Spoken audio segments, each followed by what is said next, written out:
Halo teman-teman pemilih semuanya, selamat datang di podcast Ayo Ngopi, Ayo Ngobrol Pemilu dan Pilkada. Hari ini saya Dipta Pratama akan memandu jalannya podcast hari ini bersama dengan narasumber kita yang paling cantik.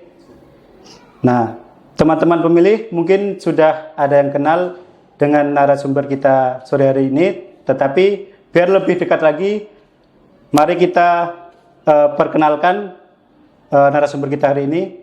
Silakan Ibu untuk memperkenalkan diri ke teman-teman pemilih. Ya, selamat sore teman-teman pemilih. Senang rasanya hari ini membersamai podcast di program Ngopi, Ngobrol, Pemilu dan Pilkada.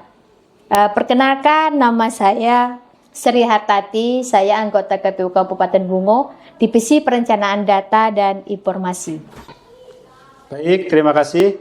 Kita langsung saja ya teman-teman pemilih untuk memulai podcast. Nah, pertanyaan pertama Bu, ini terkait kegiatan PDBB yang telah kita laksanakan kemarin.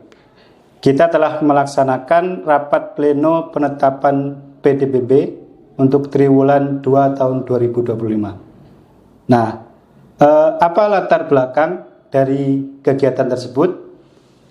Ibu mungkin bisa menjelaskan dari dasar hukumnya, kemudian prinsip-prinsip pelaksanaan PDBB, kemudian tujuan PDBB, dan sasaran untuk PDBB itu siapa saja. Silakan Ibu. Ya, baik, terima kasih. Dalam kesempatan ini saya akan mengupas tuntas tentang PDBB. Sebagaimana yang kita ketahui bahwa dasar hukum pelaksanaan PDBB itu adalah di PKPU nomor 1 tahun 2025 tentang pemuktahiran data pemilih berkelanjutan. Dan kemudian ada juga surat dari Ketua KPU RI nomor 1080-PL-01 SD-13-2025 tanggal 18 Juni 2025 kemarin, tentang perihal penyampaian formulir rekapitulasi perubahan pemilih. Nah, itu adalah dasar hukum untuk pelaksanaan daripada pemutahiran data pemilih berkelanjutan ini. Nah, kemudian pelaksanaan data pemilih berkelanjutan ini sasarannya adalah warga negara Republik Indonesia yang sudah berumur 17 tahun ataupun sudah kawin, sudah pernah kawin. Dan kemudian yang warga negara yang tidak sedang dicabut hak pilihnya, dan kemudian adalah warga negara yang alih status dari TNI, pensiunan TNI dan Polri, dan kemudian sudah 17 tahun, nah, gitu, ataupun yang sudah pindah keluar ataupun pindah masuk dari suatu daerah atau kabupaten Bungo ini. Nah, Ya, yang termasuk pemilih TMS itu Bu ya, ketika ya, ada pemilih TMS meninggal kemudian pindah keluar itu Bu ya. Ya, betul sekali. Dan kemudian dalam pelaksanaan PDBB ini kita ada 10 prinsip yang harus kita jalankan agar PDBB ini berjalan dengan benar-benar maksimal. Yang pertama, prinsip yang kita jalankan adalah prinsip komprehensif. Artinya komprehensif itu adalah menyeluruh. Nah, yang kita datakan itu adalah seluruh warga negara Republik Indonesia, sebagaimana yang saya jelaskan tadi, sudah berumur 17 tahun, sudah kawin, sudah pernah kawin. Dan kemudian ada prinsip namanya inklusif. Kita itu mengikutkan semua pihak yang terkait di dalam data pemilih ini, termasuk misalnya Dinas Dukcapil, termasuk masyarakat itu sendiri, kerjasama dengan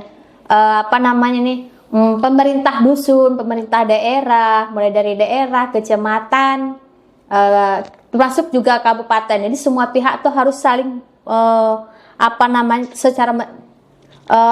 pihak-pihak yang terkait ini harus juga terlibat aktif dalam pemutahiran data pemilih berkelanjutan ini. Ya, betul sekali. Dan kemudian ada namanya prinsip akurat. Akurat ini artinya dapat dipertanggungjawabkan secara hukum. Di mata hukum itu akurat, tidak ada kesalahan dalam pendataan pemilih. Nah, baik itu dan mencatat namanya, NIK-nya, nah gitu. Dan kemudian ada prinsip mutakhir, artinya adalah informasi terakhir yang kita dapatkan dari pemilih. Misalnya ada yang ubah status, yang kemarinnya dia warga sipil biasa, kemudian hari ini dia sudah menjadi salah satu anggota TNI atau Polri. Nah, itu adalah termasuk dalam prinsip mutakhir ini yang harus kita benar-benar data statusnya yang terkini yang kita updatekan. Atau dia sudah pensiunan dari TNI, Polri, kembali ke menjadi warga sipil. Nah, itu yang kita mutakhirkan, benar-benar data yang mutakhir terkini harus kita dapatkan. Mohon maaf Bu, berarti mutakhir itu berarti harus selalu updating data gitu Bu ya. Nah, iya, kita harus selalu update data. Betul. Dan juga kemudian selanjutnya masyarakat itu sendiri harus terlibat aktif untuk melaporkan jika ada perubahan data dari dirinya, baik itu data status atau dia sudah berpindah domisili. Nah, dia dapat mengupdate langsung ke link KPU dengan mengklik. Oke. Terkait link masukan tanggapan masyarakat untuk PDBB ini Bu ya. Ya. Nah, mungkin saya juga menjelaskan terkait link itu Bu ya. Kemarin kita sudah membuat link tersebut agar masyarakat bisa memasukkan tanggapannya terkait data pemilih, yaitu meliputi pemilih TMS, kemudian pemilih baru, kemudian pemilih ubah data. Nah, nanti linknya kita sertakan di caption Bu ya, Iya, betul sekali. Di bawah, kemudian bisa juga melalui QR code nanti ada ditampilkan di layar, ya Bu. Iya. Silakan Ibu melanjutkan.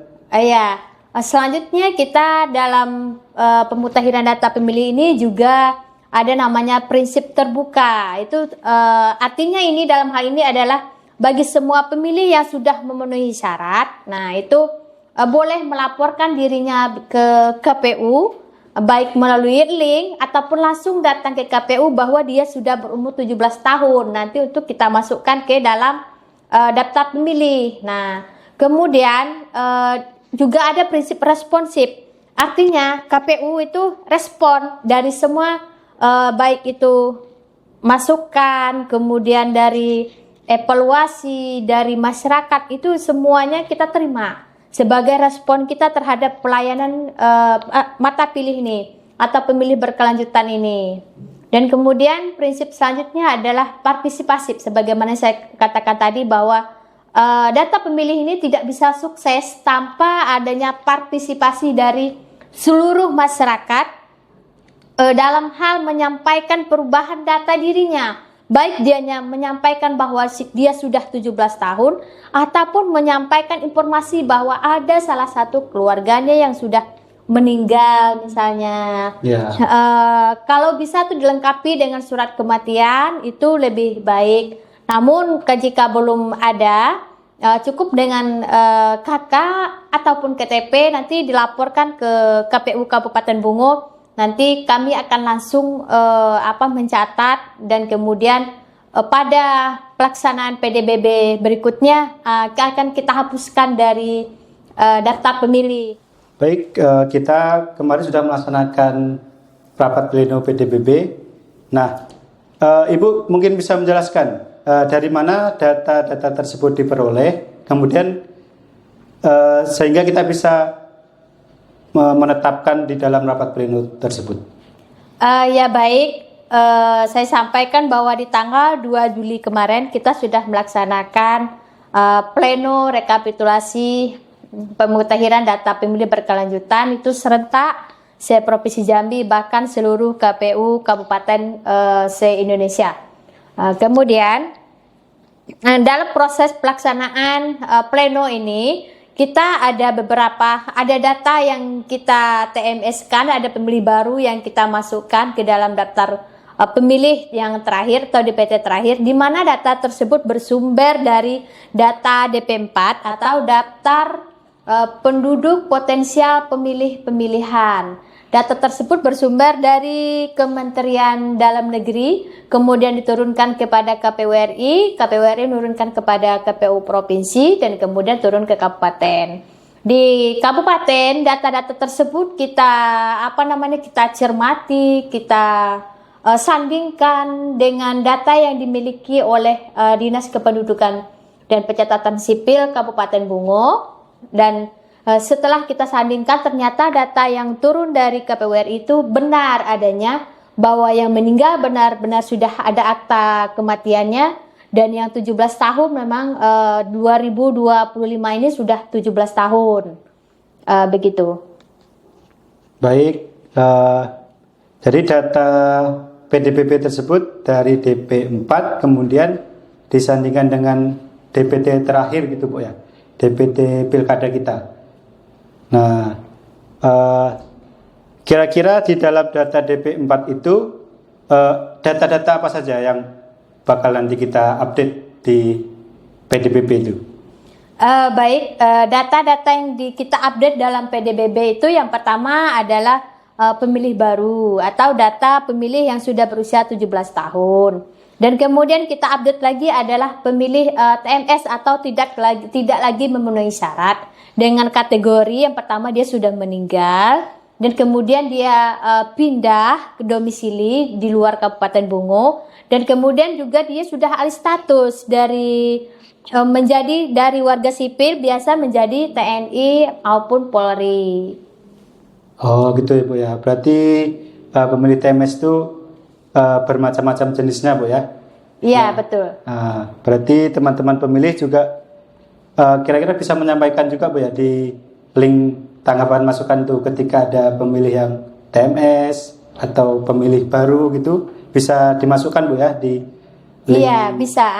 Bahwa masyarakat pada umumnya itu bisa mengakses langsung, mengadu langsung ke KPU melalui link yang sudah tersedia oleh KPU Kabupaten Bungo, baik itu yang ada yang berubah status atau namanya, atau ada kesalahan nicknya boleh, atau kemudian melaporkan bahwa ada keluarganya yang sudah meninggal, kemudian melaporkan bahwa ada anaknya yang sudah berumur 17 tahun, atau anak itu sendiri yang melapor, boleh. Oh gitu. Sangat bisa sekali ya. Ya, teman-teman pemilih yang mau memasukkan tanggapan atau masukan terkait data pemilih, silahkan untuk mengisi link yang akan disertakan di caption di YouTube kali ini. Baik Ibu, pertanyaan selanjutnya. Kita sudah melaksanakan rapat pleno penetapan PDBP Triwulan 2. Nah, mohon Ibu jelaskan ke teman-teman pemilih terkait hasil dari rapat pleno tersebut. Berapa pemilih yang telah ditetapkan, kemudian rapat pleno tersebut diadakan setiap kapan? Mungkin Ibu bisa menjelaskan. Dapat saya jelas sampaikan bahwa dalam pleno kemarin kita sudah menetapkan sebanyak 21918 pemilih pada pemuktahiran data pemilih berkelanjutan ini, di mana 131800 adalah pemilih laki-laki dan 130188 diantaranya adalah pemilih perempuan yang tersebar di 17 kecamatan dan 153 dusun kelurahan dalam Kabupaten Bungo. Baik Ibu, itu terkait penetapan jumlah pemilih Bu ya. Nah, untuk updating data sendiri di PDBP tersebut meliputi pemilih apa saja Bu, perubahan pemilihnya? Baik, dalam proses penetapan PDBB ini ada beberapa kategori pemilih yang kita masukkan dan juga kita keluarkan, di mana dalam hal ini kita sudah menambah sebanyak 3.303 jumlah pemilih baru yang kita masukkan ke dalam daftar pemilih berkelanjutan ini, dan kemudian kita sudah mengeluarkan sebanyak 2.853 orang pemilih yang sudah tidak memenuhi syarat lagi. Nah, itu. Jadi sebentar Bu, terkait pemilih tidak memenuhi syarat. Nah, itu kategori apa saja Bu yang TMS pada PDBP? Pemilih yang tidak memenuhi syarat itu ya, kategori yang pertama adalah pemilih yang sudah meninggal dunia. Kemudian pemilih yang sudah alih status dari warga sipil menjadi TNI ataupun Polri. Kemudian pemilih yang sudah pindah domisili. Baik, terus ada lagi Bu perubahan pemilihnya? Terkait perubahan elemen data pemilih? Baik, kita dalam proses PDBB ini tidak hanya memasukkan pemilih baru atau mengeluarkan pemilih yang sudah tidak memenuhi syarat lagi, tetapi juga mencermati terhadap data-data pemilih yang tidak sinkron atau tidak sesuai dengan daftar di Sidalih kita dengan KTP ataupun KKI dimiliki oleh pemilih. Misalnya ada kesalahan nama, kesalahan NIK, kesalahan tanggal lahir, maupun kesalahan tempat tanggal lahirnya. Dan data itu kemarin kita sudah memperbaiki sebanyak 1.801 orang data pemilih yang elemen datanya itu kita perbaiki sesuai dengan fakta atau data yang dia miliki. Baik Ibu, nah sudah dijelaskan terkait penetapan PDBB, kemudian terkait BA dan SK sudah ada Bu ya. Untuk SK sendiri kita selalu update di JDIH KPU Kabupaten Bungo Bu ya. Nah teman-teman pemilih mungkin bisa mengakses terkait surat keputusan terkait pemutakhiran data pemilih Triwulan 2 tahun 2025 di JDIH KPU Kabupaten Bungo. Baik Ibu, kita sudah ngobrol panjang lebar terkait pemutakhiran data pemilih sesuai dengan podcast kita yaitu Ayo Ngopi. Nah, kopinya masih ada di meja Bu. Kita ngopi dulu. Ngopi dulu. Boleh ya saya minum? Boleh, kita ngopi dulu teman-teman pemilih.